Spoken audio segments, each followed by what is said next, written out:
জানেন কি, সাপ এবং শিকারী প্রাণীদের প্রিয় খাদ্যের তালিকায় পাখির ডিম শীর্ষে। প্রায়ই দেখা যায় পাখির বাসায় সাপ হানা দিয়ে ডিম খেয়ে ফেলে। এর ফলে পাখিদের জন্য তাদের বাচ্চা বা ডিম রক্ষা করা হয়ে ওঠে এক কঠিন চ্যালেঞ্জ। কিন্তু প্রকৃতিতে এমন এক চালাক পাখি রয়েছে যার বুদ্ধি শিকারীদের হার মানিয়ে দেয়। এই পাখি এমন সুনিপুণ দক্ষতার সঙ্গে বাসা তৈরি করে যে সাপ বা অন্যান্য শিকারীরা বাসাটি খুঁজে পেলেও বাচ্চা বা ডিম খুঁজে বের করতে পারে না। এই অসাধারণ পাখিটির নাম পেন্ডুলিন টিট। তাদের বাসা বানানোর কৌশল এতটাই দক্ষ যে অনেক সময় ইঞ্জিনিয়ারদেরও পেছনে ফেলে দেয়।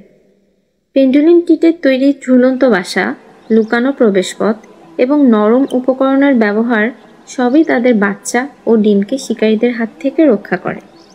প্রকৃতির এই আশ্চর্য প্রকৌশলী সম্পর্কে জানুন এবং আমাদের এই অবিশ্বাস্য গল্পটি উপভোগ করুন। ভিডিওটি ভালো লাগলে লাইক দিন, শেয়ার করুন এবং নতুন নতুন এমন তথ্য পেতে চ্যানেলটি সাবস্ক্রাইব করতে ভুলবেন না।